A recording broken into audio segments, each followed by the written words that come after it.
Cara ini didukung oleh tokoig.id, toko Instagramnya orang Indonesia. Assalamualaikum warahmatullahi wabarakatuh. Selamat malam, salam sejahtera bagi kita semua, salam.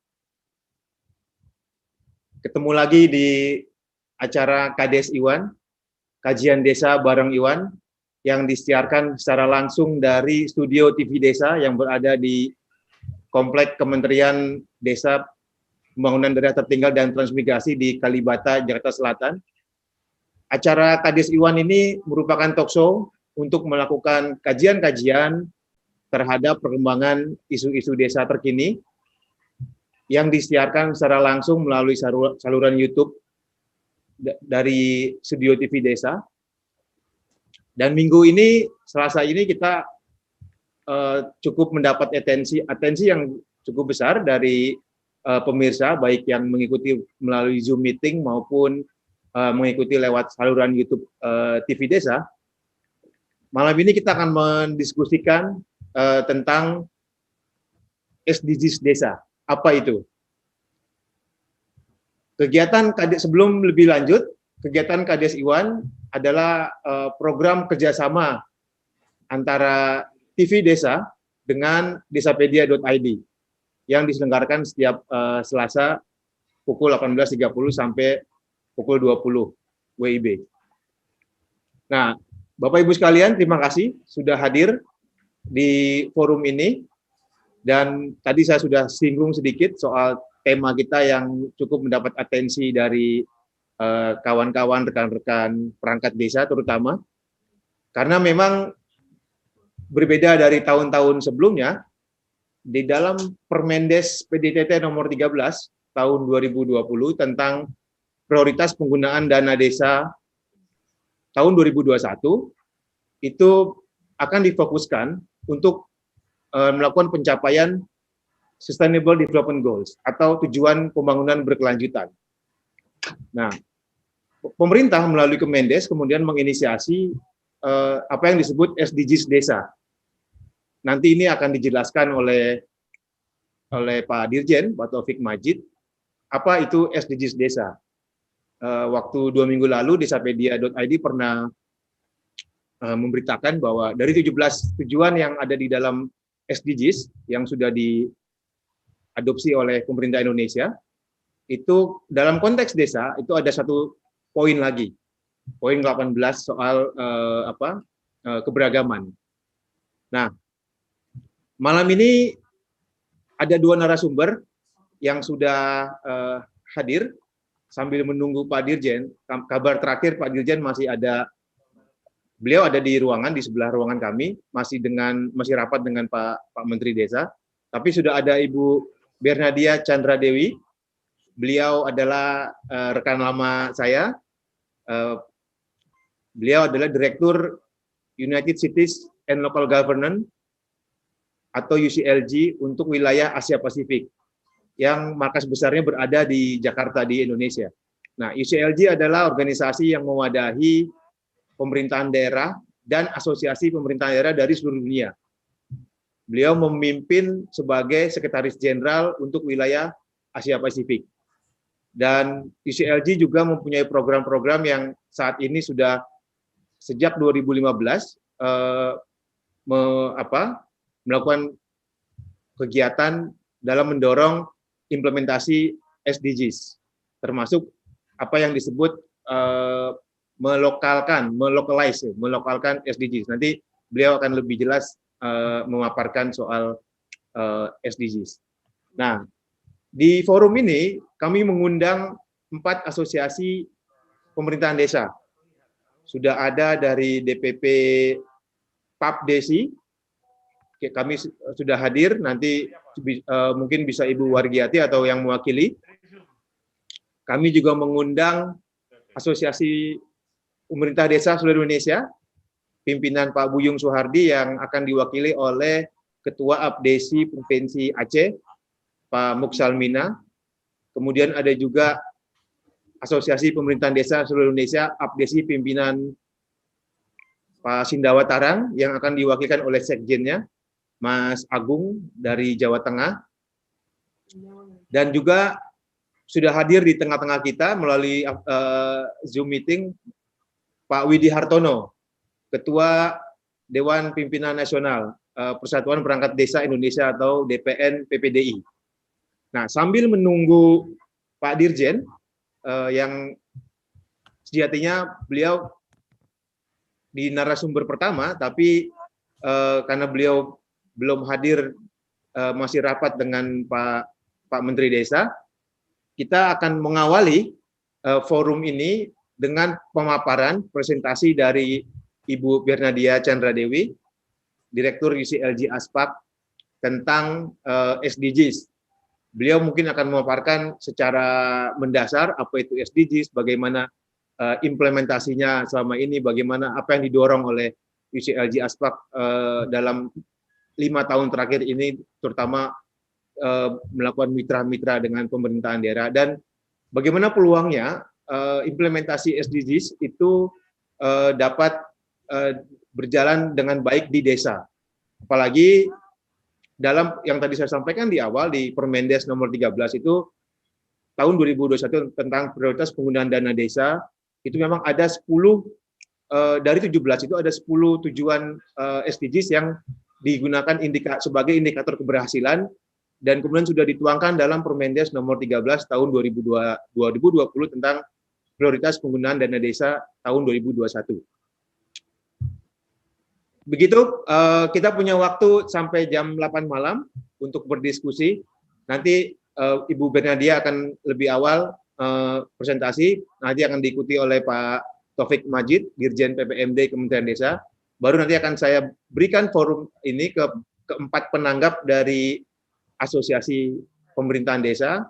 Kalau masih ada waktu, nanti juga akan dibuka sesi tanya jawab dari Bapak Ibu sekalian yang hadir, baru kemudian terakhir nanti ditanggapi kembali oleh kedua narasumber, sekalian nanti closing statement. Ibu Bernadia, silakan. Ya, terima kasih. Selamat malam. Assalamualaikum warahmatullahi wabarakatuh. Selamat malam. Salam tangguh buat kita semua. Terima kasih ya Mas Iwan sudah diundang di acara ini. Ini baru pertama, saya baru tahu kalau ada TV Desa. Menarik sekali ya, karena diskusinya memang buat kita ini sangat-sangat penting ya. Terutama UCLG Aspak ini sudah bekerja cukup lama untuk melokalkan SDGs maupun sebelumnya pada saat namanya masih MDGs ya. Dan saya ingin mengucapkan congratulations, selamat juga kepada Kementerian Desa Daerah Tertinggal karena mengambil SDG sebagai tema utama. Ini benar-benar suatu pencapaian, saya pikir ya, pencapaian yang luar biasa untuk Indonesia. Karena kalau kita tahu jumlah penduduk yang tinggal di desa banyak sekali, dan kalau sudah ada rekomendasi atau sudah ada keputusan dari pemerintah pusat bahwa pemakaian dana desa ini untuk mencapai atau mengakselerasi SDGs, ini saya yakin ya, SDGs, pencapaian SDGs di Indonesia bisa dipercepat lagi, karena kalau kita tahu dari 17 goal ya, dan ditambah sekarang 1 goal lagi untuk SDG desa, itu hampir lebih dari 65%-nya harus dilakukan di tingkat daerah, di level daerah. Jadi kita bayangkan kalau 60% SDGs ini sudah dilakukan secara baik, baik di desa, di kota, saya yakin ya hampir 50% sudah tercapai. Ini merupakan suatu achievement ya, pencapaian yang saya pikir sangat luar biasa. Tetapi memang ada kendala-kendalanya yang nanti kita diskusikan lebih lanjut lagi. Mungkin saya perkenalkan dulu organisasi yang saya wakili ya. Saya ada slide presentasi, silahkan. Ya, ini peran UCLG Aspak sebetulnya tadi disampaikan juga ya, UCLG Aspak itu adalah United Cities and Local Governments Asia Pasifik. Mungkin sudah sering dengar United Nations ya, Perserikatan Bangsa-Bangsa, dan ini perserikatan kota dan Pemda sedunia di mana Asia Pasifik ini adalah regional terbesar dari UCSG, dan kantor UCSG global di Barcelona. Saya mewakili untuk Asia Pasifik, di mana kita connect ya. Kalau secara global kita koneksinya sudah lebih dari 250 kota Pemda sedunia, dan di tingkat Asia Pasifik ke hampir lebih dari 10.000. Ini juga termasuk negara-negara besar, Cina, South Korea, New Zealand, Australia, baik Indonesia maupun India. Jadi ini merupakan organisasi dengan network yang luar biasa, dan kita harusnya bangga ya, karena kantor untuk Asia Pasifik satu-satunya ada di Indonesia, di Provinsi DKI Jakarta sebagai tuan rumah dari organisasi ini. Nah, kita ada program yang namanya Localized SDGs. Localized ini sebetulnya singkatan dari Leadership, Ownership, dan Capacities for Agenda 2030 untuk Local Implementation and Stakeholders Empowerment. Jadi kita fokus kepada leadership, kita fokus kepada ownership, dan kita fokus kepada peningkatan kapasitas dari Pemda. Nah, yang kita maksudkan dengan Pemda ini termasuk semua unsur ya, termasuk provinsi, kabupaten maupun kota. Jadi sebuah program yang dilaksanakan oleh UCSG Aspak bekerjasama dengan Apexi maupun asosiasi yang lain ya, dengan bantuan hibah dari Uni Eropa. Kemudian selanjutnya kita melibatkan lebih dari 40 pemerintah daerah ya. Mungkin hampir semua yang hadir mungkin ikut juga, mungkin masuk dalam salah satu provinsi atau kabupaten yang ada di sini. Jadi tujuan dari program ini adalah untuk memperdayakan sebetulnya ya, memperdayakan dan meningkatkan pengetahuan. Aduh, slide-nya jangan cepat-cepat. Untuk memperdayakan pemerintah daerah dan asosiasi pemerintah daerah demi terwujudnya tata kelola pemerintah daerah dan kebijakan yang efektif ya, serta mengedepankan pembangunan lokal yang inklusif melalui pencapaian TPB. Lanjut aja. Jadi tujuan kita yang utama adalah memperkuat ya kapasitas dari pemerintah daerah, termasuk meningkatkan pengetahuan dan keterampilan Pemda dalam mengintegrasikan isu TPB dalam perumusan kebijaksanaan dan kebijakan dan perencanaan daerah melalui pelatihan. Kami juga ada online platform maupun peer-to-peer learning. Dan kita juga menguatkan peran asosiasi. Saya senang sekali ada asosiasi desa di sini ya. Mungkin kita nanti bisa bekerja sama lebih baik lagi, karena peran asosiasi sangat besar sekali ya untuk meningkatkan awareness atau pengetahuan soal SDGs ini di anggota-anggotanya. Yang program ini juga mendorong pemerintah daerah untuk meningkatkan ketersediaan dan kualitas data. Ini juga sangat penting sekali karena kita tidak bisa mengambil keputusan yang tepat kalau datanya tidak lengkap. Dan menguji coba modul-modul pelatihan. Kami sudah mempunyai beberapa modul pelatihan termasuk bagaimana TPB atau SDGs ini bisa dilokalkan di daerah masing-masing maupun diplomasi kota dan daerah untuk pembangunan berkelanjutan. Lanjut. Nah, ini sebetulnya peta jalan. Kami sudah pernah bikin peta jalan secara umum. Ini bisa diaplikasikan di semua pemerintah daerah maupun di asosiasinya. Di atas itu adalah peta jalan untuk pemerintah daerah, di bawahnya adalah asosiasinya. Jadi yang di atas ini kita lihat ya, yang diutamakan sebetulnya dari awal adalah local political commitment. Komitmen dari kepala daerah itu sangat penting sekali untuk pencapaian SDGs ya. Dan kemudian yang kedua adalah baseline survey. Jadi tiap-tiap daerah harus tahu stakeholders, mitra-mitra mana yang terlibat dalam SDGs ini. Jadi ada baseline studinya. Kemudian set up lokal SDGs special task force. Biasanya kan SDGs ini nggak hanya satu sektor ya, nggak hanya satu unit. Jadi perlu pembentukan suatu mungkin task force. Bisa dibentuk untuk supaya kegiatan-kegiatannya lebih terintegrasi. Dan termasuk yang keempat ini ya development action, karena ini juga tiap-tiap daerah punya plan yang berbeda-beda. Kita tahu tiap-tiap daerah itu unik ya, jadi nggak bisa diratakan bahwa semua action plan-nya harus seperti ini. Dan yang berikutnya adalah sinkronisasi data, kemudian setting up bisnis model ya untuk financing, karena kendalanya salah satunya adalah keuangan. finance. Jadi kita tidak bisa hanya mengandalkan satu dana saja. Kalau itu bisa melibatkan mitra yang lain, terutama untuk ke companies atau perusahaan, mungkin itu bisa dipercepat lagi pencapaiannya. Kemudian develop monitoring dan evaluasi, ini sudah jelas ya di SDGs juga harus begitu.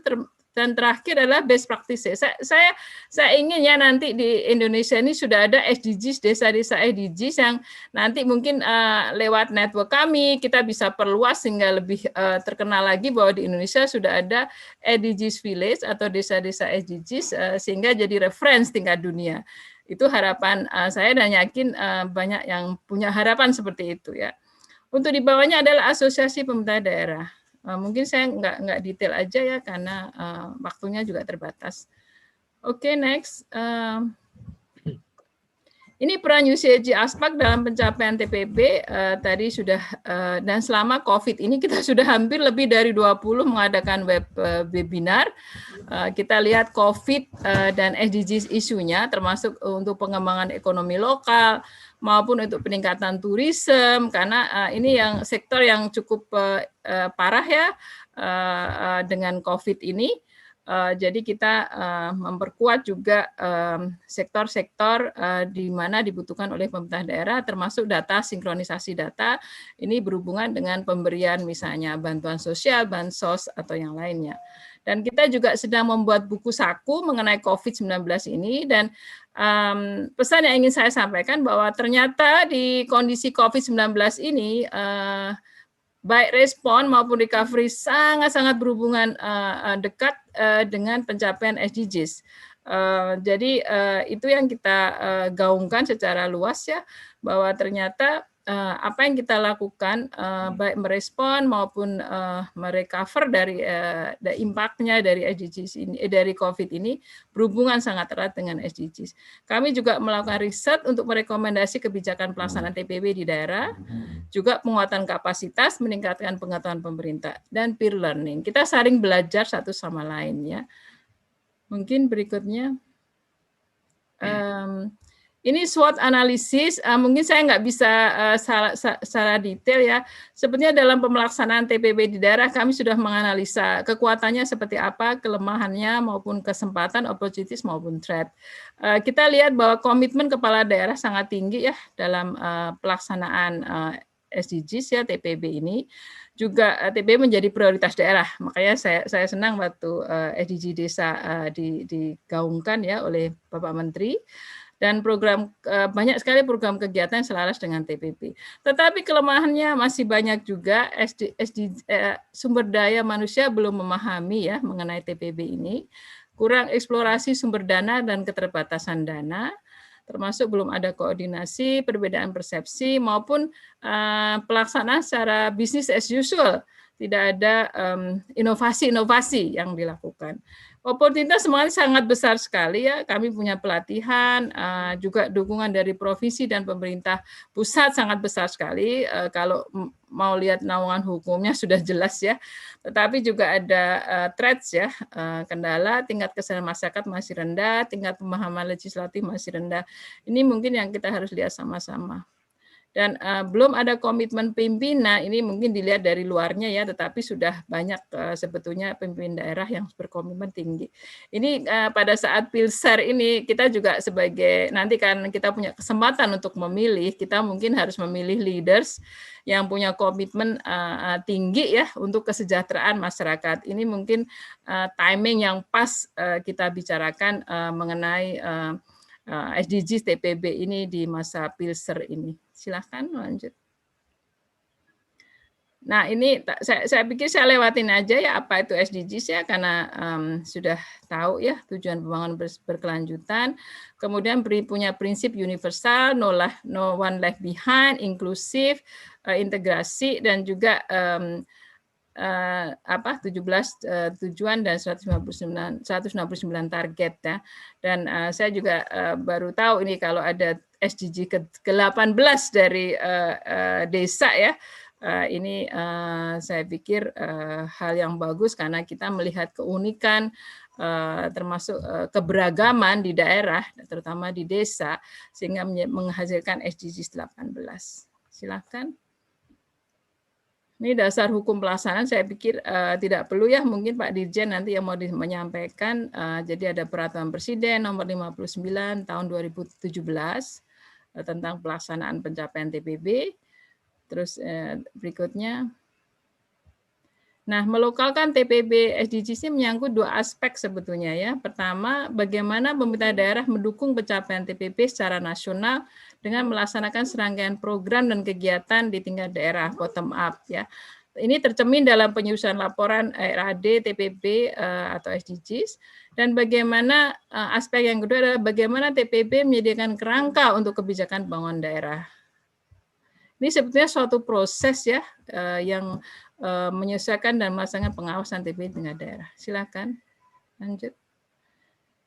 Ini mungkin sudah pernah dibahas beberapa strategi melokalkan SDG daerah, pengintegrasian SDG dalam pembangunan perencanaan pembangunan daerah ini sangat penting. Ini didukung oleh Kemendagri ya, nomor 7 2018 mengenai KLHS, membentukkan KLHS dan RPJMD maupun RAD TPB sesuai dengan Perpres 59 2017. Dan instrumen pembangunan berkelanjutan ini dimuat juga di pasal 5 Permendagri nomor 86 2017. Ini termasuk transparansi, responsif, efisien, efektif, accountability. Ini sebetulnya kalau kita lihat adalah good governance, ketata pemerintahan yang baik, di mana elemen-elemen itu menjadi hal yang utama. Silakan. Integrasi yang harus diutamakan tadi juga saya sudah singgung pada saat pembicaraan roadmap tadi, mengintegrasikan TPB dalam perencanaan pembangunan daerah. Ini penerbitan Permendagri nomor 7 tahun 2018, juga pemerintah daerah harus membuat dan melaksanakan KLHS. Jadi semua sudah ada di situ ya, di mana dilindungi oleh hukum ya, atau maupun ini ditunjang oleh keputusan baik dari Presiden maupun dari Kementerian. Jadi KLHS RPJMD ada kajian lingkungan hidup strategis dalam penyusunan rencana pembangunan menengah daerah, dan ini TPB dimasukkan di dalam komponen tersebut. Penyusunan KLHS di tingkat kota dapat diterapkan di desa untuk mendorong munculnya suatu muatan pembangunan berkelanjutan dan berwawasan lingkungan pada RPJMDes dan RKPdes ya. Cuma prosesnya untuk pembuatan perencanaan di desa ini mungkin perlu nanti kita lihat ya. Silahkan berikutnya. Nah, ini juga saya baru tahu beberapa minggu yang lalu ya soal SDGs desa dengan pemakaian ikon-ikon yang merefleksikan di desa ya. Ini saya pikir sangat bagus sekali, bisa jadi referensi juga untuk di negara lain, dan termasuk yang nomor 18 ya, kelembagaan desa dinamis dan budaya desa adaptif. Dan untuk UCLG Aspak, budaya ini sangat kita promosikan sekali. Jadi konsep sustainable development di UCLG Aspak, di UCLG ada 3, yaitu ekonomi, sosial, lingkungan, dan salah satu yang kita masukkan sebagai pilar keempat pembangunan berkelanjutan adalah kebudayaan atau culture ya. Next, ini mungkin tinggal beberapa slide lagi.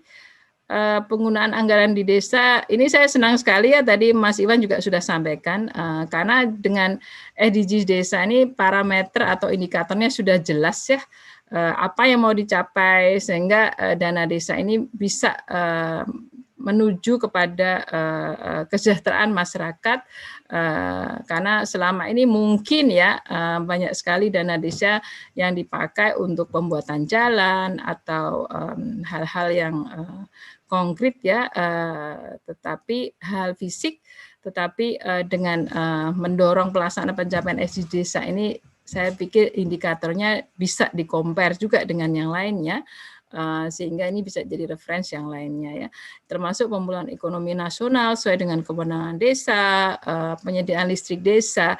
Cuma yang jadi isunya nanti bagaimana desa bisa melaksanakan seperti itu, terutama misalnya dalam penyediaan listrik di desa.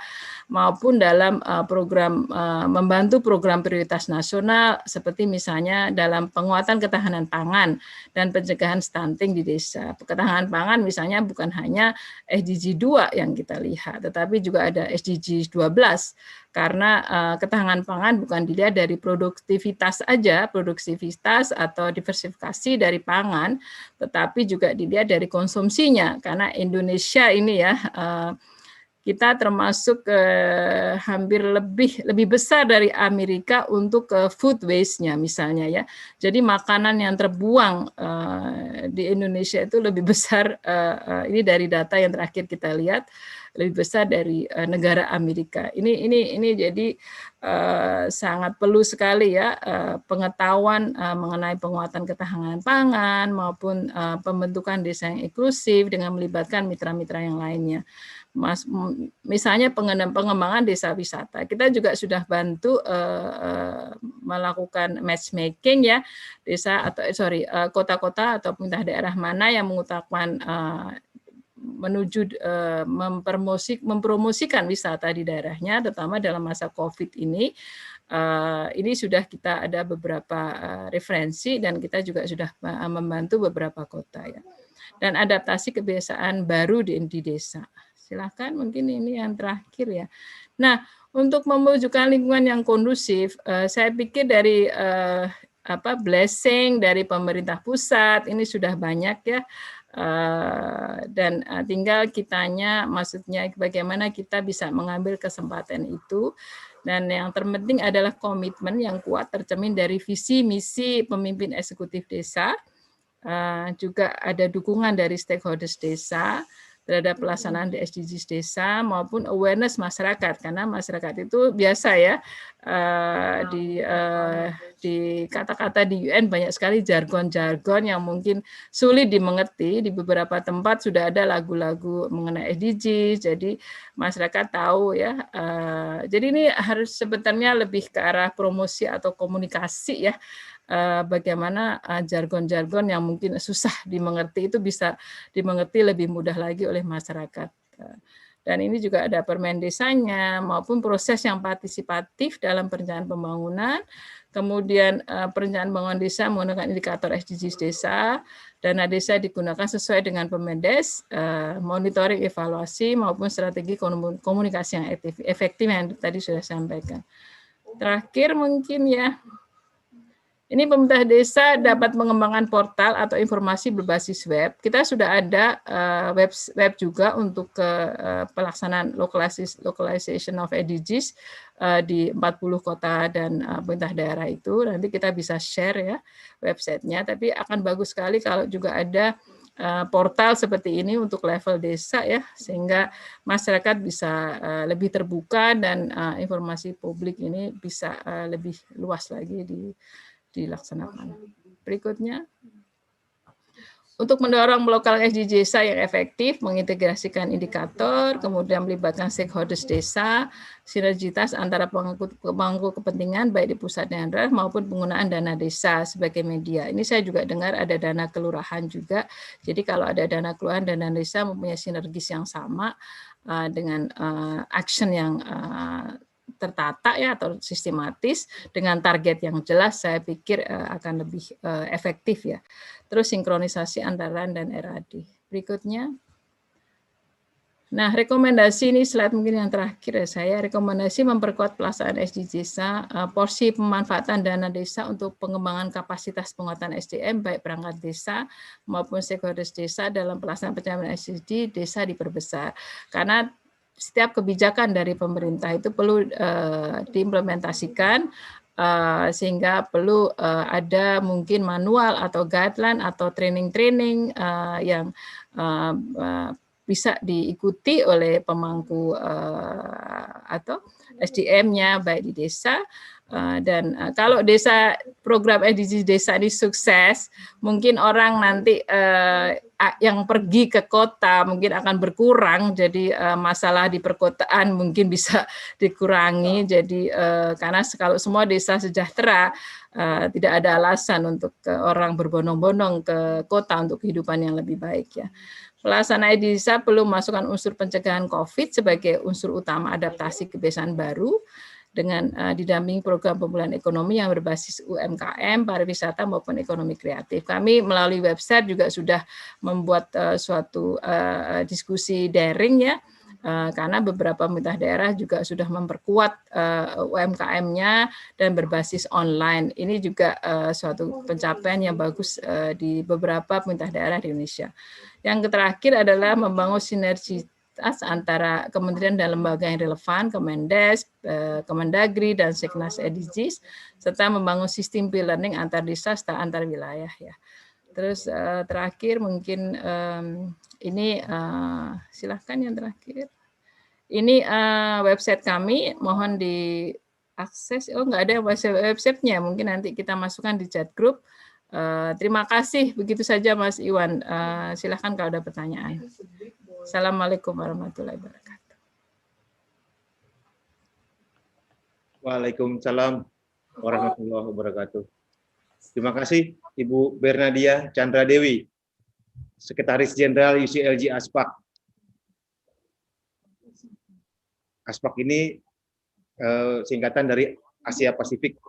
Saya menyapa dulu Bapak Ibu yang baru hadir, rekan-rekan Bapak Ibu dari perangkat desa, kepala desa, dan aparatur pemerintahan desa yang ada di Bali, di Jawa Tengah ya, yang sudah saya lihat di aplikasi Zoom maupun di saluran YouTube, dari Jawa Tengah, Jawa Barat, Banten, Bali, kemudian ada juga dari Sumatera Selatan. Terima kasih sudah hadir. Ada juga Mas Haryanto, ada Pak Ahmad Mukoam, terima kasih juga sudah hadir, Ketua Pansus Undang-Undang Desa di DPR RI. Nah, Bapak Ibu sekalian, tadi Ibu Bernadia sudah sampaikan bahwa sesungguhnya pelaksanaan SDGs atau tujuan pembangunan berkelanjutan itu 65% itu muatannya di daerah. Sehingga tadi beliau menjelaskan tentang bagaimana melokalkan SDGs ini. Karena kondisinya memang bukan hanya di Indonesia, tapi juga di semua negara dunia, itu memang ada di daerah. Dengan komposisi tadi sekitar 65%, maka dibutuhkan political will, dibutuhkan leadership dari kepala daerah, kepala desa tentu saja, juga dibutuhkan kapasitas dari perangkat pemerintah, termasuk perangkat pemerintah desa, dan pemahamannya tentang SDGs. Nah, yang menarik memang, tadi saya sudah sampaikan, berbeda dengan tahun sebelumnya, di tahun 2021 nanti, itu prioritas penggunaan dana desa 2021 itu merujuk kepada indikator keberhasilan yang ada di SDGs atau di tujuan pembangunan berkelanjutan. Nah, dan ini sudah diimplementasikan ke dalam Permendes.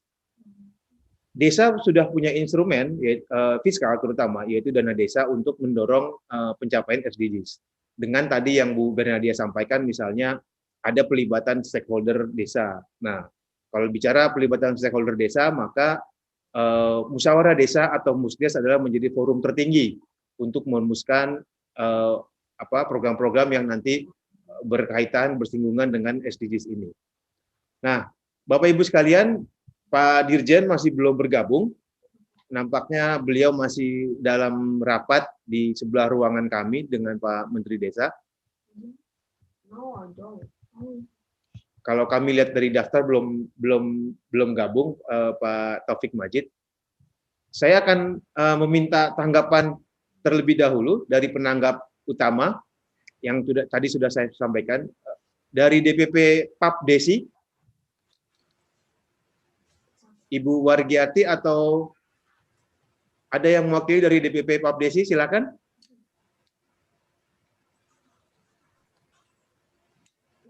Terima kasih. Silakan Pak. Ya, sebentar, videonya tak tambahkan dulu. Ya. Terima kasih karena tadi baterai habis ini harus cari apa power.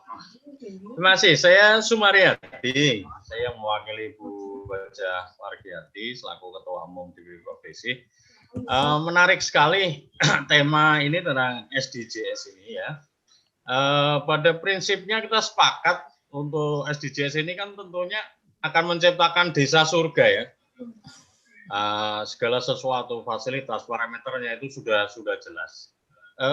Tetapi atau barangkali karena menurut pemahaman kami, karena kami kebetulan kepala desa yang menjabat sejak 2007 ya, dari 3 periode ini. Adanya dana desa memang iklim segar yang membuat kita, tetapi kalau kita wujudkan SDGs mungkin dalam kurun masa jabatan 6 tahun dengan keberadaan dana desa yang mohon maaf kalau orang itu rasanya diberi ini masih kurang ini dengan nominal segitu itu ibarat punguk merindukan bulan. Jadi masih jauh dari angan-angan karena di desa ini masih kebutuhan utama itu masih rata-rata di infrastruktur. Padahal kalau sudah masuk ke infrastruktur ini kita akan mengabaikan pengembangan desa yang sebenarnya itu ada celah yang mungkin bisa diambil kalau misalnya ada satu desa yang sudah visioner, kepala desanya, perangkat desanya, BPD-nya dan masyarakat, dia misalnya kaji ada potensi sumber daya alam yang luar biasa yang biasa ini, tetapi dia kadang terbuntu pada kasus permodalan. Nah, kalau menurut hemat saya, ini pengamatan saya, kalau bisa dibuka yang namanya semacam apa itu obligasi lah, obligasi. Katakanlah daerah itu kan ada kesempatan untuk obligasi. Nah, kalau mungkin dibuka yang namanya obligasi desa, obligasi desa ini benar-benar dinaungi dengan itu mengelola bisnis, yaitu dengan andalan kita melalui badan usaha milik desa. Nah, potensi-potensi yang bisa dioptimalkan, katakanlah kami mempunyai sebuah ini potensi, tetapi saya butuh permodalan sekian, dalam kurun masa jabatan ini akan saya selesaikan, saya gali ini menjadi bisnis, sehingga penghasilan desa di tahun berikutnya ini akan terus mengalir dan terus mengalir, sehingga apa yang kita terima melalui dana desa itu ibarat nanti tinggal tambahan, karena kita bisa mengoptimalkan dari badan usaha desa. Nah, pertanyaan saya, contoh di desa saya, di Jawa Tengah, kami mengelola desa wisata.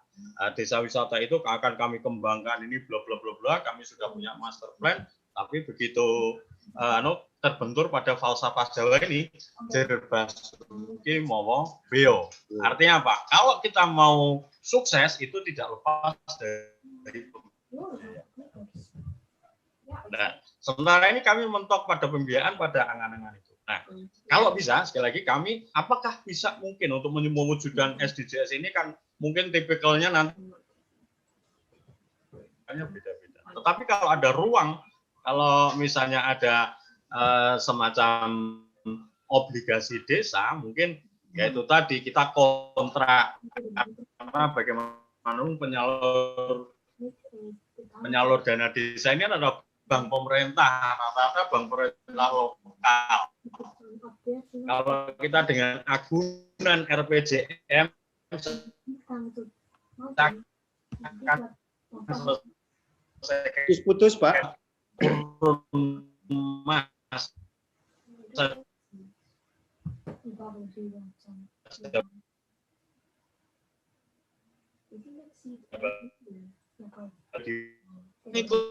Pak Kades, suaranya putus-putus.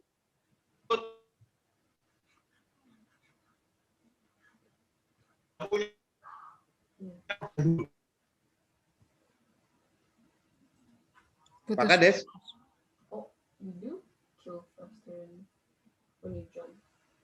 Baik. Ya, kami sudah menangkap tadi tanggapan dari teman-teman. Halo Pak Kades.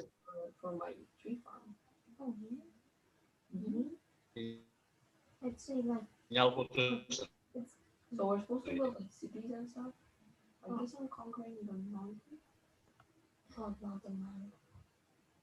Terputus ya. Kita sudah tangkap tadi masukannya. Pertama, gabung. baik Pak. Nanti disambung lagi Pak. Nanti saya kasih kesempatan kembali DPP Papdesi untuk bicara karena terputus. Ya.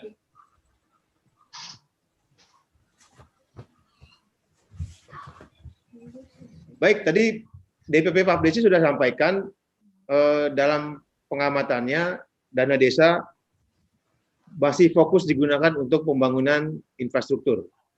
Nah, ini yang saya kira hampir terjadi di semua desa di seluruh Indonesia, terutama sejak adanya kebijakan dana desa yang merupakan amanat dari Undang-Undang Nomor 6 tahun 2014 tentang desa. Beliau juga bertanya bagaimana kemudian mewujudkan SDGs desa. Tadi juga menyinggung soal, karena kurang jelas ya, menyinggung soal obligasi desa. Nah, ini tadi menarik karena Bu Bernadette sudah sampaikan bahwa masih banyak kelemahan-kelemahan dalam melokalkan dan mengimplementasikan SDGs di daerah. Soal tadi misalnya soal inovasi pemerintah daerah atau kepala daerah itu yang masih lemah, kemudian soal peningkatan kapasitas juga yang tadi beberapa kali disorot oleh UCLG Aspak, dan UCLG Aspak juga tadi sudah melalui Bu Bernadette sudah sampaikan sudah membangun kerjasama dengan beberapa asosiasi pemerintahan daerah. Semoga ini nanti bisa disambut oleh asosiasi pemerintah desa yang malam ini hadir untuk lebih jauh nanti bekerjasama mau menjawab tadi yang dari kawan Papdesi soal bagaimana mewujudkan SDGs desa. Baik, selanjutnya saya berikan ke penanggap kedua, Pak Widi Hartono, Ketua Umum Dewan Pimpinan Nasional Persatuan Perangkat Daerah Indonesia, DPN PPDI, yang sudah hadir. Silakan Pak Widi.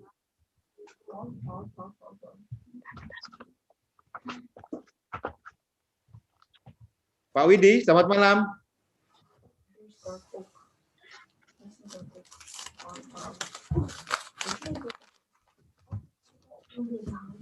Assalamualaikum. Assalamualaikum. Assalamualaikum warahmatullahi wabarakatuh. Widi.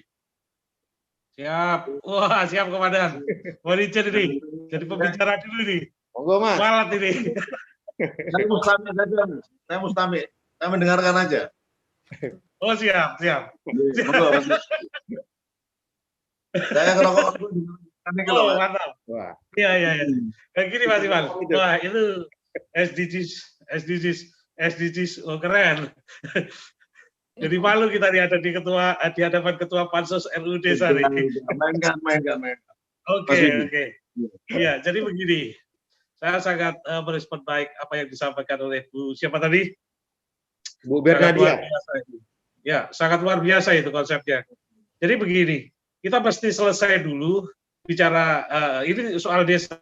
Kita pasti selesai dulu di konstruksi pemerintahan desa. Ini kalau kita tidak menyelesaikan persoalan ini, desa ini akan, kacau banget ini. Yang satu bisa lari kencang, yang satu terseok-seok. Karena masih adanya perbedaan-perbedaan di antara kabupaten yang satu dengan kabupaten yang lain, provinsi yang satu dengan provinsi yang lain. Bisa kita bayangkan dalam konstruksi pemerintahan desa, Mas Iwan, kawan-kawan yang lain, hari ini ketika kita bicara pembangunan desa, maka kita tidak bisa melupakan sistem penyelenggaraan pemerintahan desa. Nah, ketika kita bicara penguatan sistem penyelenggaraan desa, kita berbicara harus utuh. Desa dalam pengertian yang utuh. Bahwa desa ada kepala desa, bahwa desa ada aparatur pemerintah desa, bahwa desa ada lembaga desa, yang seluruh satu kesatuan itu mesti selesai dulu. Jadi tidak ada lagi persoalan-persoalan yang sensitif di mereka agar supaya concern terhadap pembangunan ini kita memang sudah menjadi kepala desa menjadi kuasa pengguna anggaran dana desa. Tetapi pada saat yang lain, ketika mereka merencanakan pembangunan desanya, ketika mereka menyusun RPJMDes, kemudian menetapkan APBDes, mereka kadang-kadang masih direcokin oleh kepentingan-kepentingan di atasnya. Ini yang menjadi persoalan. Sehingga seorang kepala desa memang benar-benar harus menjadi the single power dalam rangka menentukan kebijakan pembangunan di desanya berdasarkan hasil musdes, musrenbangdes yang kemudian tertuang dalam APBDes dan ditindaklanjuti oleh RKP kepala desa. Kemudian yang kedua, tentu suksesnya ke seorang kepala desa itu pasti ada keterlibatan aparatur pemerintah desa, dalam hal ini perangkat desa. Saya ibaratkan sebuah mobil. Iwan bisa bayangkan kan, kalau mesin tiap hari ganti, apa yang akan terjadi dengan mobil itu? Pasti nggak akan pernah jalan karena gonta-ganti mesin terus. Dan ini masih terjadi di negeri ini.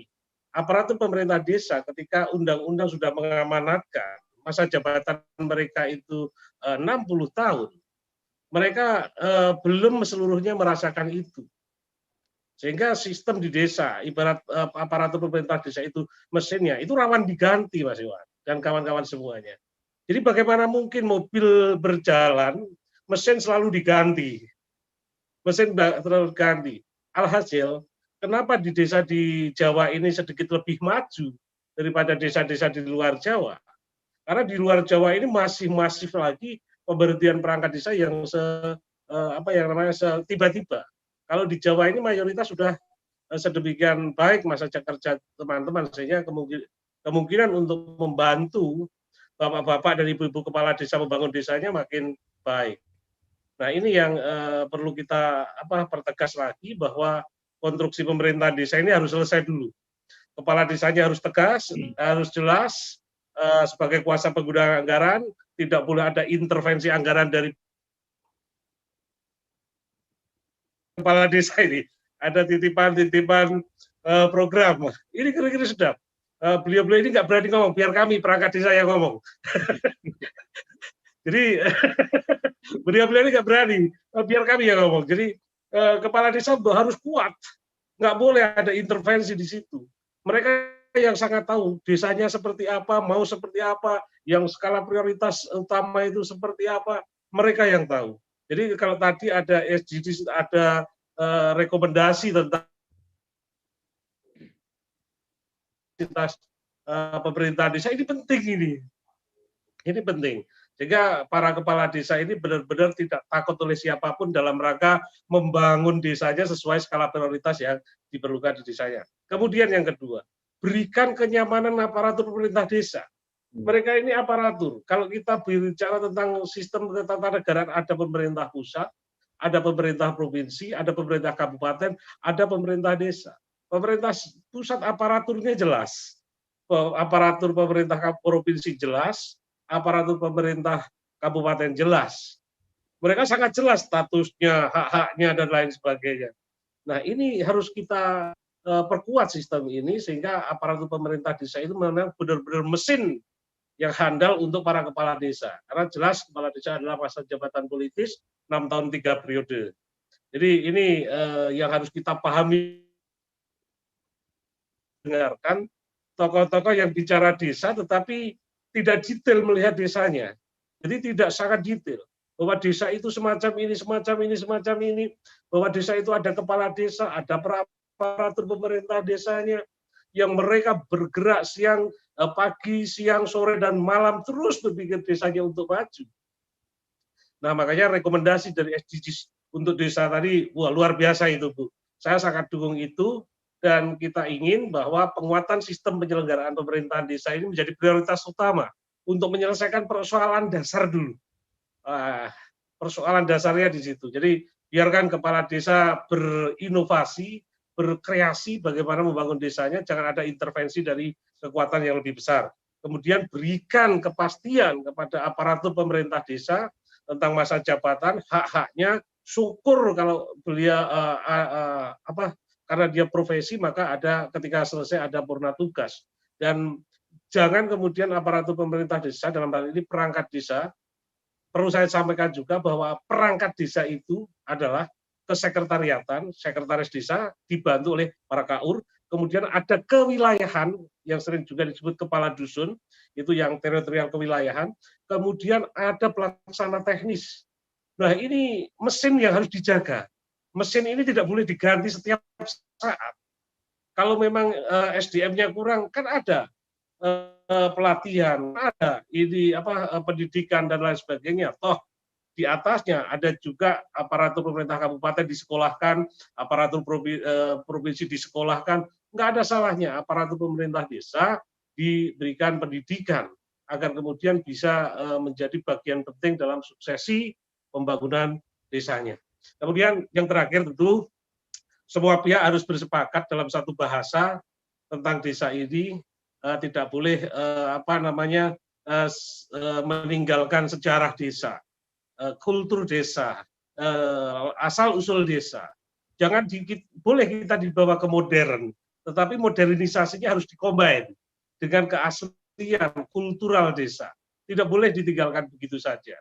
Meskipun media sudah baik, meskipun teknologi juga baik, tetapi kearifan lokal desa itu adalah pemersatu bangsa.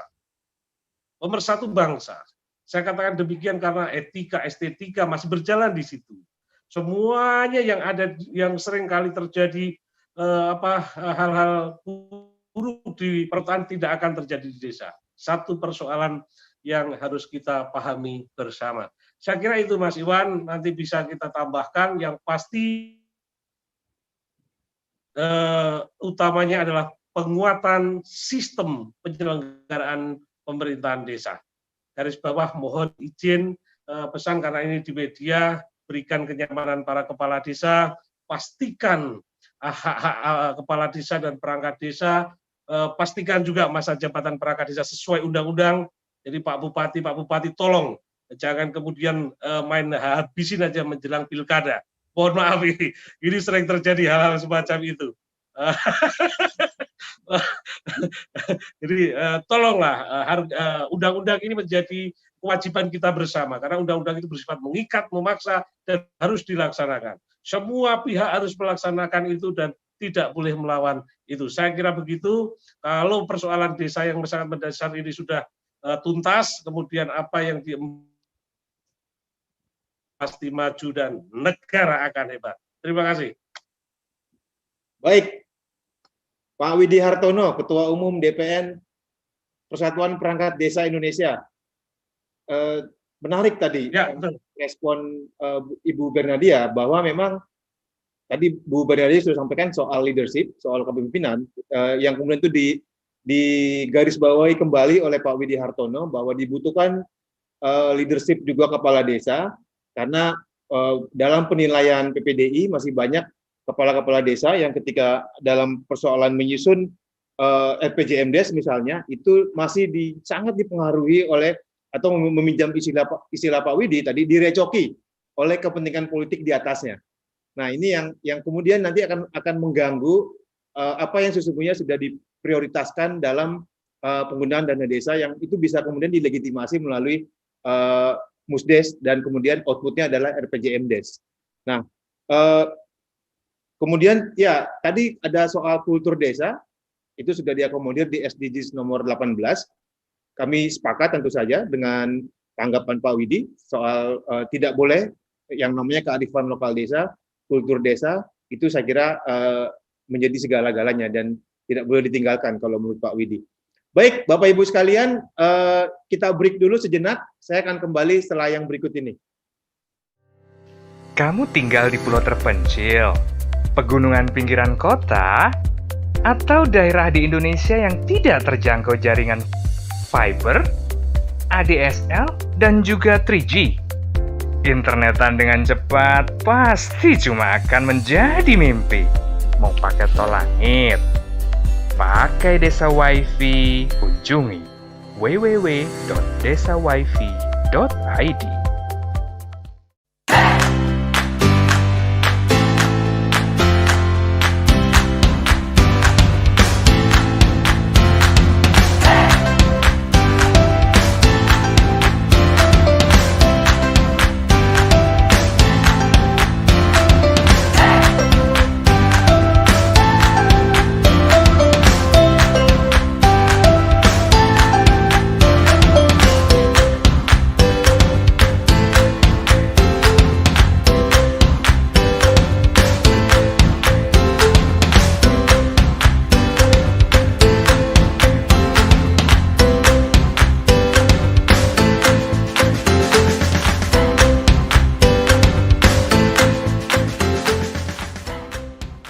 toko IG.id, toko Instagramnya orang Indonesia.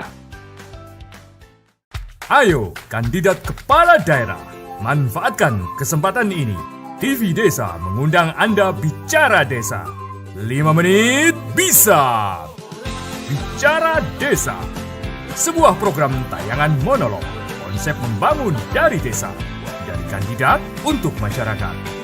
5 menit bisa. Bicara Desa, hanya di TV Desa. Kamu tinggal di pulau terpencil, pegunungan pinggiran kota, atau daerah di Indonesia yang tidak terjangkau jaringan fiber, ADSL, dan juga 3G. Internetan dengan cepat pasti cuma akan menjadi mimpi. Mau pakai tol langit, pakai Desa Wifi, kunjungi www.desawifi.id.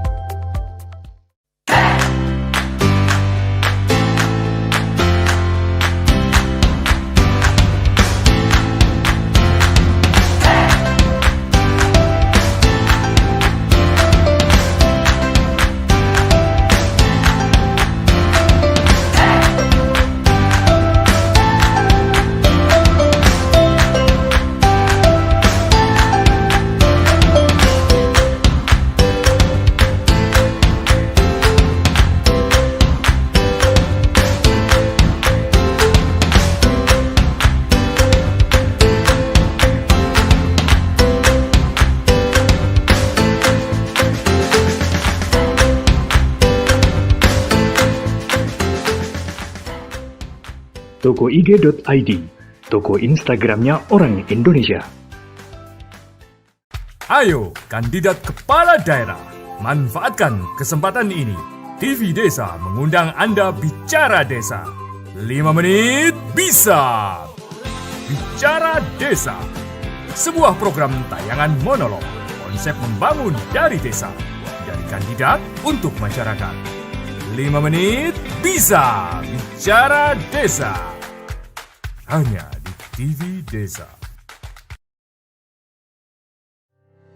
Kamu tinggal di pulau terpencil, pegunungan pinggiran kota, atau daerah di Indonesia yang tidak terjangkau jaringan fiber, ADSL, dan juga 3G. Internetan dengan cepat pasti cuma akan menjadi mimpi. Mau pakai tol langit, pakai Desa Wifi, kunjungi www.desawifi.id.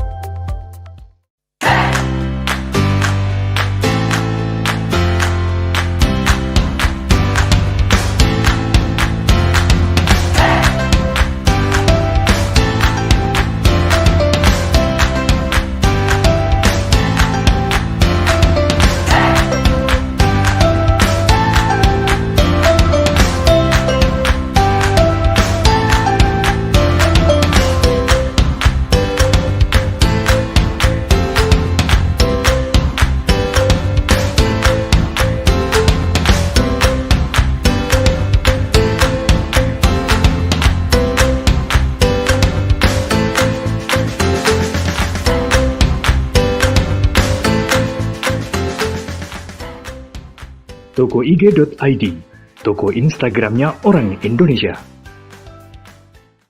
Ayo, kandidat kepala daerah, manfaatkan kesempatan ini. TV Desa mengundang Anda bicara desa. 5 menit bisa. Bicara Desa, sebuah program tayangan monolog, konsep membangun dari desa, dari kandidat untuk masyarakat. 5 menit bisa. Bicara Desa, hanya di TV Desa.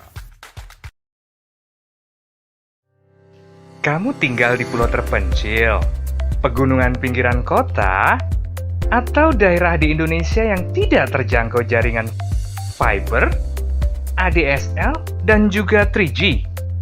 Internetan dengan cepat pasti cuma akan menjadi mimpi.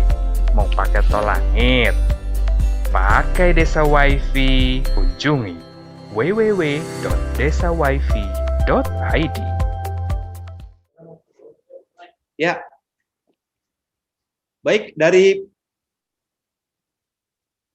Pak Agung yang mewakili DPP Abdesi atau Pak Muksalmina?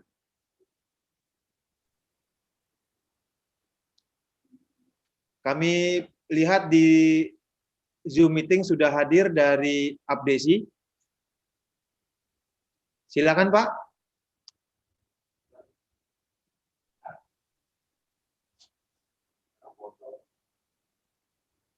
Pak Agung, Pak Muksal.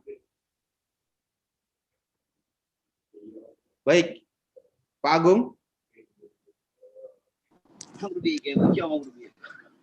Assalamualaikum warahmatullahi wabarakatuh. Selamat malam buat teman-teman semua. Mas Iwan, kedengaran ya suara saya? Ya, jelas Pak. Silakan. Selamat malam buat semuanya. Terima kasih atas waktu dan kesempatan nih untuk bergabung bersama teman-teman dan belajar terus-menerus ini. Mohon maaf tadi saya agak sedikit terlambat bisa bergabung. Namun dari beberapa tanggapan teman-teman saya bisa menangkap bahwa dalam program MDGs ini bagaimana ke depan kampung harus bisa bersinergi dengan itu dan membangun itu. Kami pikir ini adalah sesuatu yang luar biasa dan layak kita beri apresiasi, dan kampung memang atau desa harus bisa mensukseskan ini ke depannya. Namun sebagaimana tadi disampaikan oleh Pak Sumaryadi juga, yang disampaikan oleh Mas Widi juga dari PPDI, kami rasa itu memang ada benarnya. Bahwa di desa itu masih banyak PR khususnya nih ya, yang di luar Jawa nih Pak Iwan. Ya, masih banyak PR-PR yang bisa dikatakan itu memang klasik, tapi kenyataannya memang seperti itu. Belum lagi masih banyaknya pemahaman tidak hanya di aparatur pemerintah desa terkait dengan kewenangan desa berdasarkan Undang-Undang 6 2014, tetapi juga di di pemerintah kecamatan sendiri yang menjadi pembina paling dekat. Nah, ini juga masih ada kendala. Nah, oleh karena itu, salah satu yang perlu didukung ke depan juga, bagaimana supaya MDGs ini bisa berjalan, maka kami pikir adanya penyetaraan kapasitas dan penyetaraan persepsi dan paradigma dari pemerintah daerah itu sendiri. Bagaimana melihat dan memposisikan desa dalam rangka pelaksanaan kewenangannya. Nah, misalnya salah satunya adalah masih banyaknya hari ini perkembangan atau butuh pembangunan infrastruktur yang belum merata. Sehingga nantinya salah satu sumber untuk menyukseskan program MDGs ini adalah dana desa, baliknya ke sana lagi. Ini tentunya masih ada tantangan ketika di desa itu sendiri, di dalam proses perencanaan, banyak masyarakat yang masih membutuhkan hal-hal penunjang ekonomi yang bentuknya masih infrastruktur. Ini kan juga menjadi kendala, sehingga nantinya ini tentunya akan menjadi tantangan buat kita. Anggarannya akan masih terus terpakai di sana. Nah, selanjutnya tantangan lainnya di desa itu, apalagi di wilayah Sumatera ya, wilayah Sumatera dan sebagian Sulawesi, Kalimantan, ini masih ada seperti Mas Widi sampaikan, adanya kebutuhan pergantian atau rotasi perangkat desa. Walaupun sebagaimana disampaikan tadi dari Pak Widi, ini seharusnya udah nggak boleh lagi loh, ya kan? Udah nggak boleh lagi terjadi.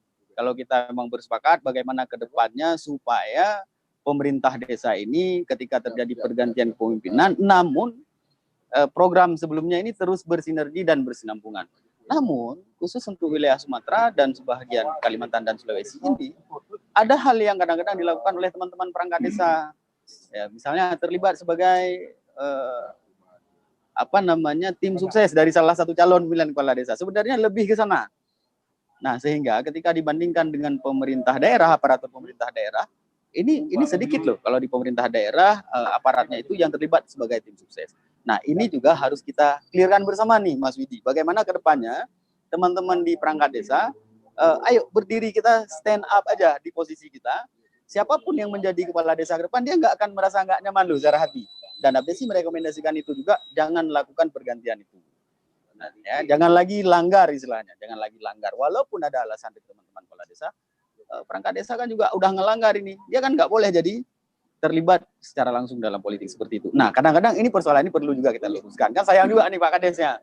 Kalau memang kemarin salah satu tim bulinya dari oknum aparat desa, dia nggak bisa lihat lagi loh. Ini menjadi PR kita bersama nih. Di sini ada Pak Widi, ada teman-teman dari BPDI juga kan, dari Pak Abdesi juga, dari Abdesi satu lagi juga kan. Ini menjadi PR kita bersama yang harus kita pikirkan sebelum kita semua bersepakat bagaimana program MDGs ini kita sukseskan di tingkat desa. Ini dulu, kita dari Abdesi, Munas Lampung itu sangat sepakat. Ini harus dituntaskan. Makanya tidak ada satupun kemarin masukan kepada Dirjen Bina Pemerintah Desa, khususnya berkaitan dengan NRP, ya, yang kita ajukan bentuk keberatan nggak ada. Kenapa? Biarkan. Karena kita ingin ini bicara ke depan, Indonesia ke depan dari sisi desanya akan seperti apa. Jadi kita dukung itu sebenarnya, Mas Budi. Bukan kita nggak tahu, tapi kita ingin ini sehat dan kita harus bareng-bareng seperti dulu saat mengadvokasi lahirnya Undang-Undang Desa. Kan nggak sendiri toh, rame kita. Dan insya Allah itu menghasilkan kenyataan hari ini. Nah kemudian tantangan selanjutnya sebelum MDGs itu bisa sampai, ini masih banyaknya intervensi memang. Intervensi dari pemerintah supradesa terkait dengan program pembangunan di tingkat desa itu sendiri. Dan ini menjadi masalah. Mungkin tidak terjadi lagi di Pulau Jawa. Tapi di luar itu masih terjadi loh, Pak. Bahkan kadang-kadang hasil musrembang di tingkat desa itu harus dirubah kembali beberapa kali. Ini juga harus menjadi PR kita bersama, benar nggak toh? Ya kan? Itu kenyataannya. Bahkan, mohon maaf ini, bahkan kalau bapak-bapak jeli lihat lagi, misalnya regulasi tingkat nasional seperti Permendagri 20 2018. Di situ ada salah satu pasal yang menyatakan bahwa rekening desa wajib dibuka itu di bank yang ditunjuk oleh bupati atau wali kota. Nah ini kan ini salah satu contoh loh. Ini salah satu contoh. Sebenarnya kan nggak boleh. Desa kita sepakat nih wilayah otonom, regulasinya seperti ini. Tapi pembatasan-pembatasan itu terus hadir. Banyak regulasi-regulasi baru itu ada. Kalau di breakdown akhirnya kita berhadapan lagi, capek lagi, ya kan seperti itu. Nah belum lagi termasuk, mohon maaf, prioritas penggunaan dana desa 2021 lewat Permendes 13 ya, kalau nggak salah. 2020 ini, coba lihat di lampiran penjabarannya. Dalam pengembangan SDM misal, itu semuanya sekarang nggak boleh lakukan lewat pihak ketiga. Itu kan dibatasi. Boleh nggak seperti itu? Kalau kami dari Abdesi, nggak boleh harusnya. Pemahaman itu harus dilakukan lewat kerjasama, nggak boleh pihak ketiga, itu untuk hal-hal yang bisa dilakukan oleh desa dan sifatnya ke internal. Ini bagaimana kalau besok seandainya terjadi perubahan regulasi nomor 20 itu Permendagri 20 2018 misalnya. Bisa nggak desa lakukan sendiri dengan narasumber yang di situ? Nggak bisa kan? Mau tidak mau harus pakai dari luar. Nah ini juga harus menjadi kajian. Nah mungkin kalau Pak Widi tadi sampaikan, teman-teman mungkin dari Abdesi nggak menyampaikan itu. Ini kritik saya buat Kementerian Desa. Dampak nantinya itu besar loh. Apalagi kebetulan saya juga masih ketua Abdesi Provinsi Aceh. Di Aceh itu ada beberapa kejadian pembacokan malahan. Itu hanya gara-gara perubahan regulasi kemarin terkait dengan COVID, terkait dengan BLT. Ada Pak Geci yang dibacok, kepala desa yang dibacok, dan ada kepala desa yang membacok oknum wartawan. Karena nggak tahan lagi loh. Ini PR kita. Ya kan? Nah ini harus menjadi perhatian kita. Saya yakin sekali nih, Pak Mungkowam tahu persis sudah selama ini juga udah sangat sering bersuara. Mungkin suaranya Pak ini harus kita rame-rame lagi nih Pak. Baik Pak Muksal. Ya. Jadi seperti itu. Intinya desa pada dasarnya sangat siap dan sangat sepakat bagaimana mendorong program ini berjalan. Tetapi kalau bisa jangan sampai salah satu hak desa dari dana transfer itu yang namanya dana desa itu menjadi seperti program yang sebenarnya itu di luar desa. Kewenangannya nggak ada lagi di desa. Nah, ini butuh ya, ini butuh nurani kita semua dalam memposisikan desa ini. Ayo sekali-sekali lihat desa dari kacamata orang desa. Lihat desa dari kacamata pemerintah desa. Seperti itu. Terima kasih Mas Wan atas waktu dan kesempatannya. Assalamualaikum warahmatullahi wabarakatuh. Waalaikumsalam. Pak Muksal Mina, mewakili DPP Abdesi, beliau juga menjabat sebagai Ketua Abdesi Provinsi Aceh. Siapa? Saya kira penekanannya sama seperti Mas Widi Hartono dari DPN PPDI. Ada kendala terbesar, saya kira dialami di hampir desa di seluruh Indonesia, yaitu soal pemberhentian perangkat desa yang seringkali mendadak tiba-tiba tanpa lewat proses yang sudah diatur dalam regulasi di Permendagri. Nah, ini menjadi kendala tadi seperti yang Pak Widi sampaikan, Pak Muksal sampaikan soal dukungan dari perangkat desa yang sesungguhnya masih lemah terkait juga berpengaruh kepada pelaksanaan SDGs. Dan lagi-lagi Pak Muksal juga menekankan soal pensi supra desa. Ya. Tadi tiba-tiba RPJMDes diintervensi hasilnya berbeda dengan yang. Nah, terakhir dari Pak Agung, silakan Pak Agung. Pak Agung, Sekjen Abdesi, pimpinan Pasindawa Tarang. Saya lihat sudah hadir di Zoom ini.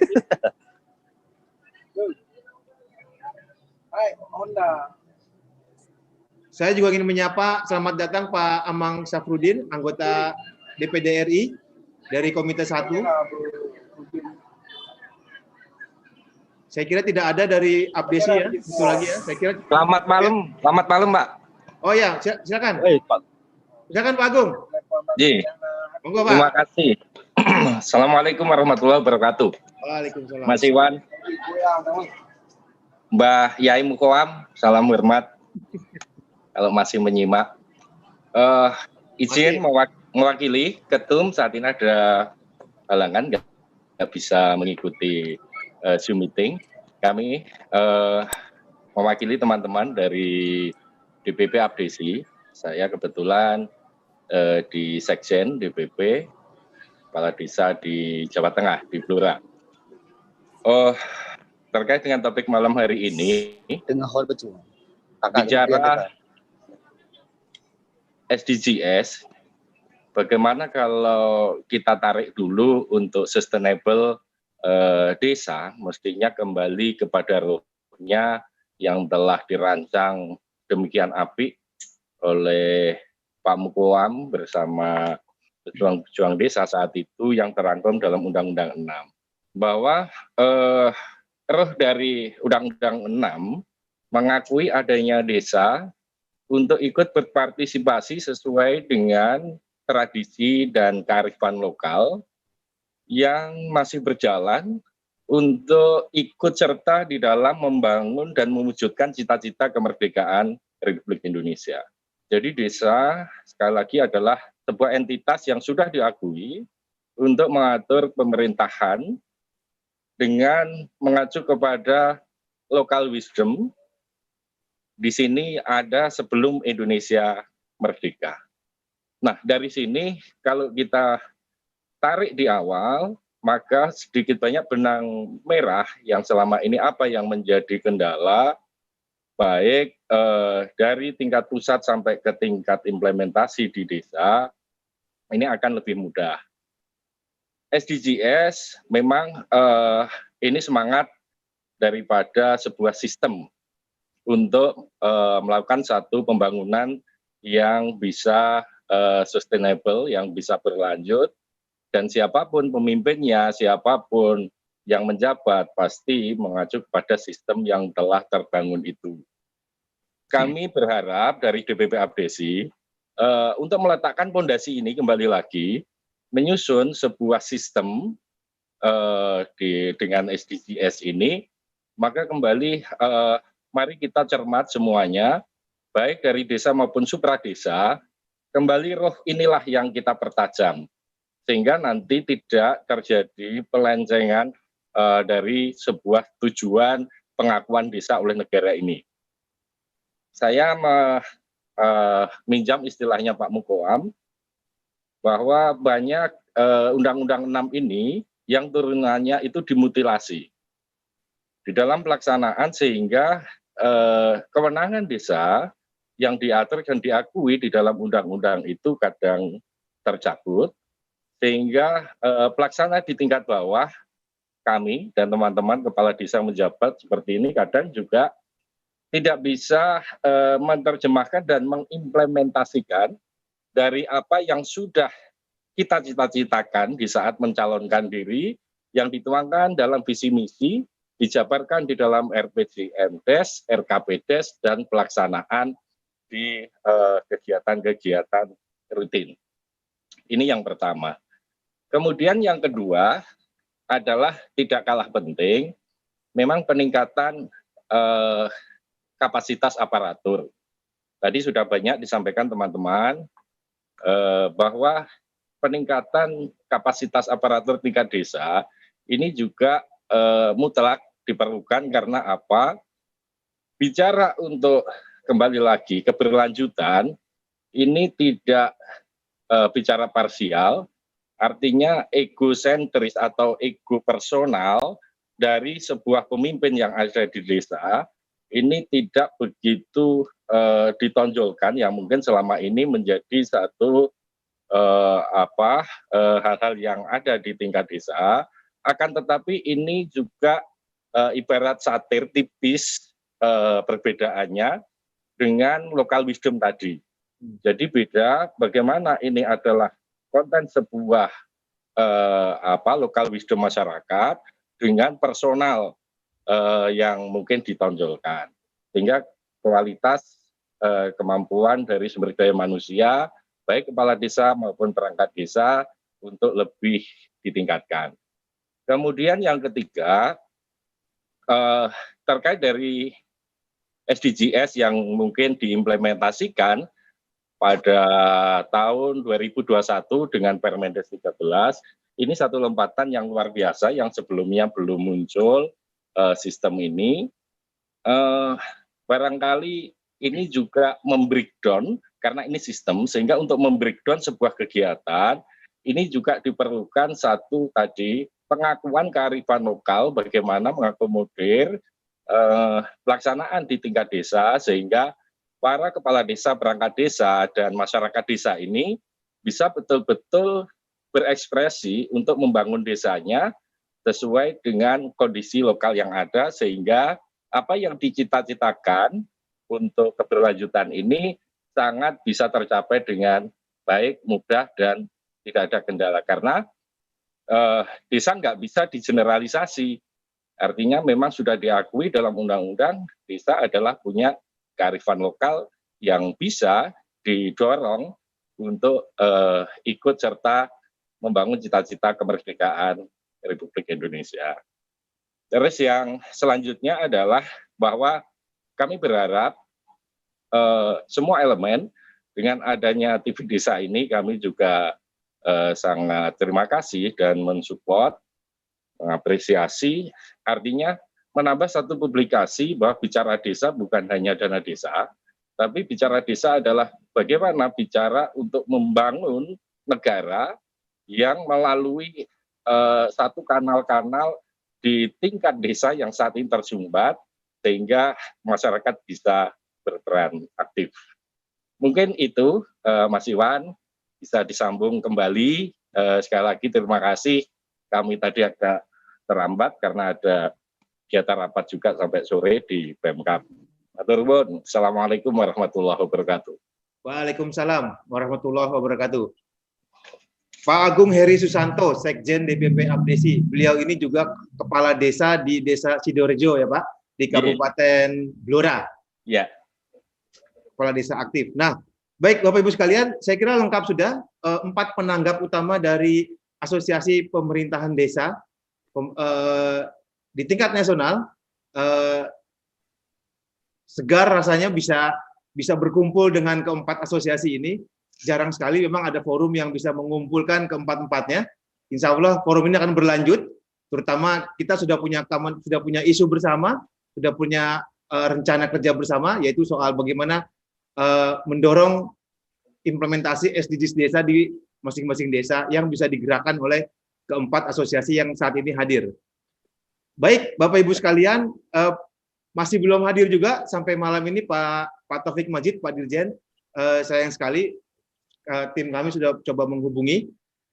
Saya akan buka mungkin satu lagi penanggap, karena sudah ada Pak Ahmad Mukoam. Sebelum nanti di closing statement dari Ibu Bernadia. Pak Mukoam, berkenan bicara Pak Mukoam? Selamat malam Pak Mukoam.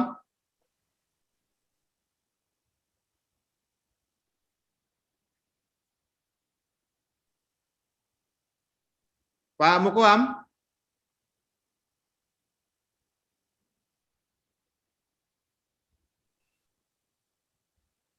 Izin nambahkan. Baik, sambil menunggu sisa waktu yang masih ada.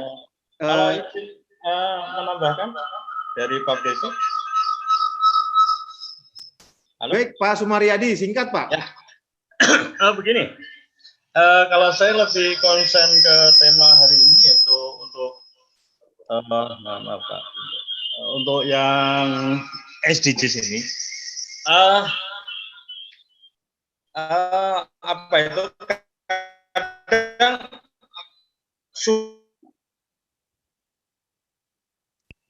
dalam sistem penganggaran sudah diatur rigid melalui Permen Desa. Tetapi dukungan dari supra desa ini kadang kurang.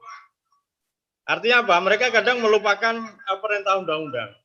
Katakanlah itu tidak melanggar, tapi semuanya itu diambil batas minim. Katakanlah dana desa sudah full untuk pemberdayaan, untuk membangunkan ekonomi desa sesuai tujuan SDGs. Tetapi apa yang terjadi? Dukungan-dukungan dari Pemda, satu kata misalnya ADD. ADD menurut amanat itu 10% dari dana transfer daerah dikurangi DAK-nya, tetapi rata-rata mengambilnya itu minim. Padahal itu kan tidak disesuaikan kebutuhan, padahal desa-desa yang ada di Nusantara ini kan begitu variabelnya itu kan luar biasa ya. Ada yang desa yang jumlahnya kecil, yang besar, yang kabupaten desanya besar, padahal ADD menyangkut dengan kesejahteraan para kepala desa dan perangkat desa. Bagaimana bicara sejahtera masyarakat desa, tetapi semuanya diambil yang minimize. Ya, itu. Nah, kemudian ada satu ruang di dalam undang-undang desa, selain dana-dana itu yang sesuai porsi tersebut, sesuai Permen Desa, tetapi bantuan keuangan. Dan saya bangga yang ada di Jawa Tengah, karena saya dari Jawa Tengah. Kalau Jawa Tengah itu Pak Gubernur daerah itu masuk. Tetapi baik di tempat-tempat lain ini tidak ditemukan bantuan keuangan. Ya, karena Pak Sumaryadi dari pemerintah pusat itu memberikan dana wajib berupa dana desa, pemerintah daerah baik kabupaten provinsi itu memberikan dana sunah. Nah, parameter kepala desa itu sehari ini itu masih klasik. Ketika ada jalan rusak, infrastruktur yang tidak baik itu dianggap sebagai kepala desa gagal. Ya. Bagaimana kita konsentrasi untuk memprogramkan program lain sesuai SDGs yang itemnya begitu besar, sementara konsentrasi pada satu titik, yaitu infrastruktur. Nah, tolonglah ini infrastruktur dibantu, diewangi-wangi dari supra desa, baik pemerintah kabupaten maupun provinsi dalam hal ini, istilah bahasa Jawanya jangan tega ke desa.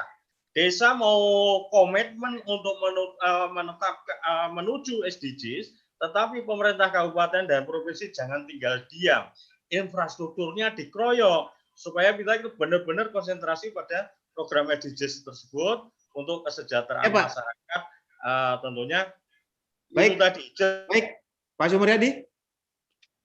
Itu masalah klasik, tapi itu fakta. Demikian tambahan kami. Oke, iya Pak. Makasih. Setuju Pak. Nambah, Mas Iwan, saya nambah Mas Iwan. Pak Widi singkat. Ya, siap.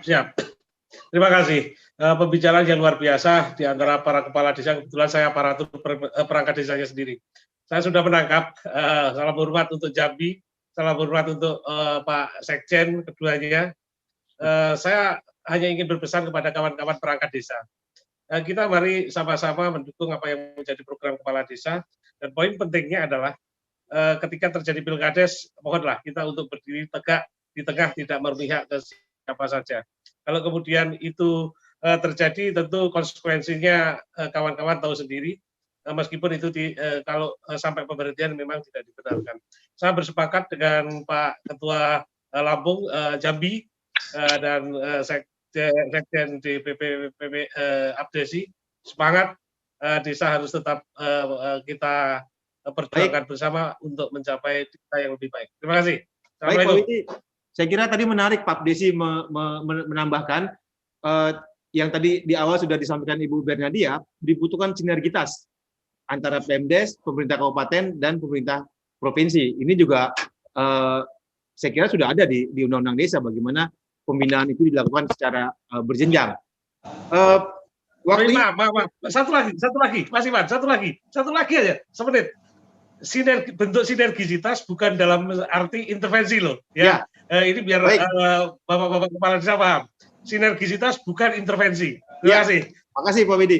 Pak Mukoam, ada yang ingin disampaikan 1 menit, Pak? Baik, begini, Mas sekalian, Assalamualaikum warahmatullahi wabarakatuh. Waalaikumsalam.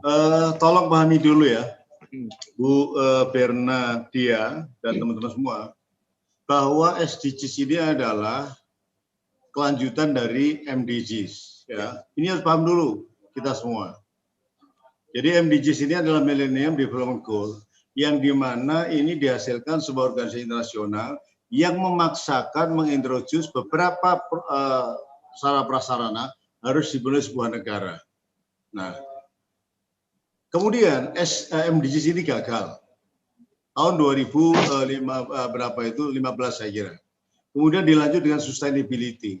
Jadi kawan-kawan sekalian, saya melihat bahwa SDGs ini merupakan tindak lanjut dari MDGs, itu yang pertama.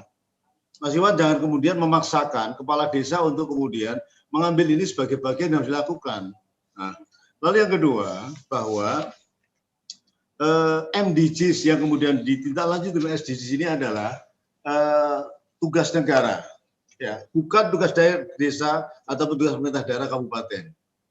Jadi ini yang mempunyai tolok ukur sebetulnya adalah yang ditolok ukur sebuah negara Indonesia ini adalah yang menunjukkan adalah bukan kabupaten, wali kota atau gubernur, tapi adalah pemerintah pusat. Biar posisinya jelas ini, Mas dan Mbak sekalian, dari Abdesi, kemudian dari Pak Desi dan juga dari Mas Widi sebagai wakil dari BPD itu. Nah, karena itu saya kira hari ini lagi dia ingin saya sampaikan bahwa Kemendes melakukan upaya mengimprove ya agar program-program desa itu adalah merefer pada apa yang disebut sebagai SDGs. Jadi saya kira positionnya Mas Widi, Mas Agung, kemudian Mas Boksalmina, kemudian satu lagi adalah teman Mas Sumaryati dari Pak Desi.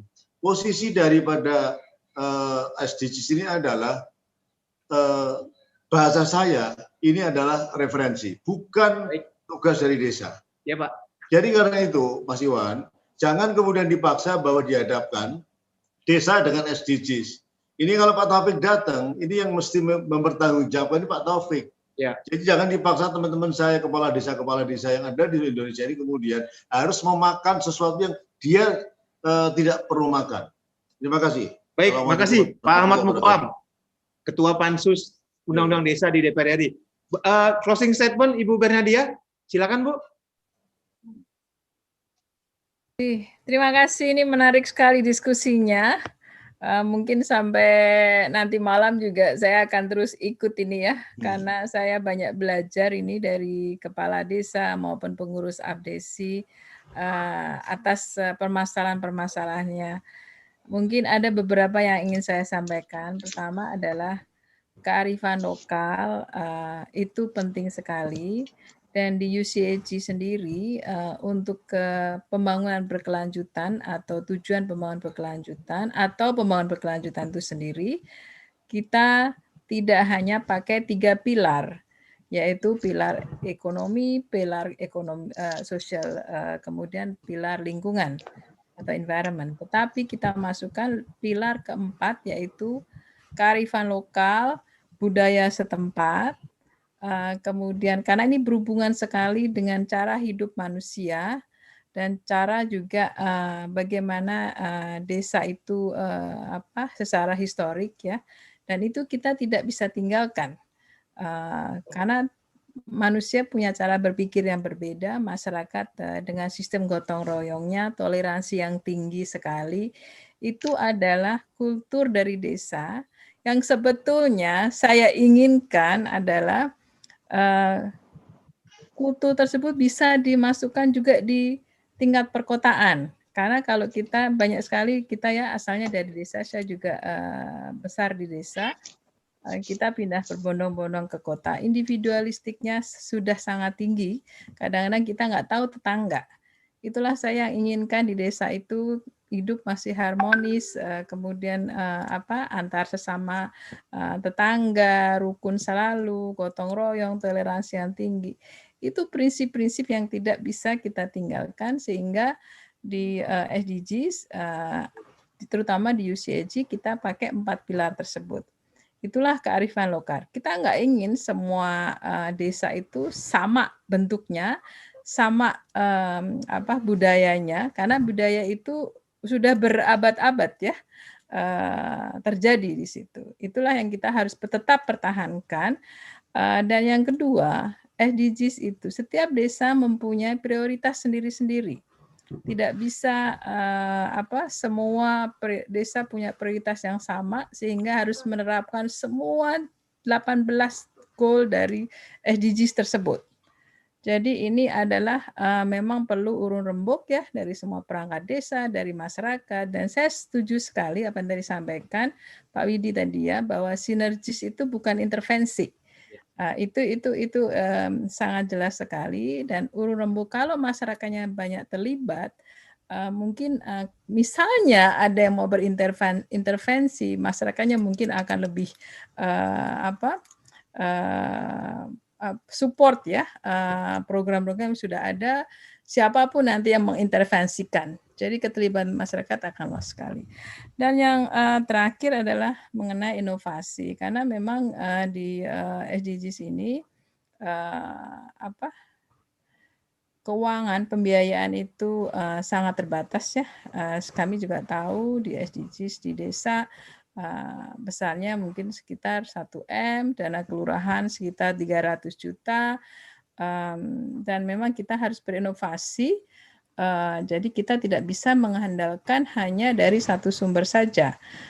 Mungkin nanti usulan saya ya ke Mas Iwan, mungkin Abdesi bisa nanti kita lihat dari 83.000 desa itu, misalnya bisa digrupkan mana yang tingkat level mungkin ya infrastrukturnya sudah bagus, mungkin mengarah kepada pencapaian SDGs sehingga lebih fokus kepada SDGs. Karena tiap-tiap kebutuhan daerah berbeda-beda, kebutuhan desa berbeda-beda, mungkin kita bisa grupkan ya nantinya, dan apa yang dibutuhkan oleh desa tersebut. Misalnya dalam segi peningkatan kapasitas melalui pembiayaan, karena sudah ada beberapa pembiayaan, tadi ada bilang obligasi, dan terus terang aja pembangunan di luar negeri misalnya di Jepang atau di Korea banyak sekali mereka pakai obligasi untuk infrastrukturnya. Tapi di Indonesia setahu saya belum ada pemerintah daerah mengeluarkan obligasi. Mungkin mohon maaf ya kalau saya tidak korek ya untuk hal tersebut, walaupun secara peraturan sudah ada. Itu mungkin yang harus kita perkuat juga. Dan tingkat pengetahuan untuk inovasi, misalnya gini, pemasangan solar panel itu bisa dengan kerjasama dengan swasta ya, atau misalnya pembuatan biogas. Jadi kita tahu di mana uang itu atau dana itu dialokasikan untuk lebih ke arah investment yang lebih tepat dan nanti bisa terukur hasilnya. Memang infrastruktur sebagian besar desa masih membutuhkan, tetapi nanti dengan klaster-klaster ya mungkin bisa programnya lebih terarah sehingga bantuan-bantuan nanti lebih bisa di-match dengan sesuai dengan kebutuhan setempat ya. Itu saja dari saya, pesan saya terus semangat, kendala memang selalu ada. Jangan cepat putus asa. Saya yakin kita bisa semua menuju bangsa yang sejahtera, Indonesia yang lebih maju dengan program Nawacitanya, dan kita bisa sukses juga melewati masa pandemik ini dengan baik. Jadi semoga nanti kita bisa bertemu lagi, dan siap UCAG Aspak siap bekerja sama dengan Abdesi untuk pelaksanaan program ke depannya, baik melalui program kapasitas pembangunan maupun tadi mengenai informasi pendanaan maupun juga kebutuhan yang lainnya yang diinginkan. Dan Baik. pakailah network kami ini. Ya. Terima kasih ya Mas Iwan. Baik Ibu Bernadia Chandra Dewi, Sekretaris Jenderal UCLG Aspak. Terima kasih sudah hadir, sudah berpartisipasi dan memberikan masukan, juga memberikan ajakan untuk bekerja sama. Tentu saja forum ini tidak berhenti sampai di sini. Bangga sekali keempat asosiasi bisa berkumpul bersama, dan insya Allah ini akan berlanjut dengan isu yang sama melalui penguatan SDGs. Kami akan terus jalan bersama dengan keempat asosiasi pemerintahan desa yang malam ini hadir di Talkshow Kades Iwan. Pak Sekjen DPP Abdesi, Pak Agung, Pak Widi Hartono, Ketua Umum DPN PPDI, kemudian Pak Muksalmina, Ketua DPP Abdesi yang juga Ketua Abdesi Provinsi Aceh, juga dari DPP Papdesi yang mewakili Ibu Wargiati, Ketua Umum. Terima kasih semuanya sudah hadir. Kita akan ketemu di Selasa depan di Talkshow Kades Iwan berikutnya. Juga Pak Mukwam yang sudah memberikan masukan, dan seluruh peserta, seluruh audiensi yang hadir di forum ini. Mohon maaf jika ada hal yang tidak berkenan. Terima kasih, selamat malam. Assalamualaikum warahmatullahi wabarakatuh.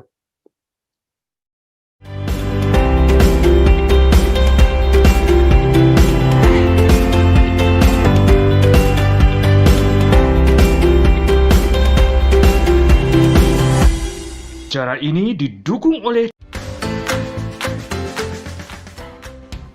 Toko IG.id, toko Instagramnya orang Indonesia.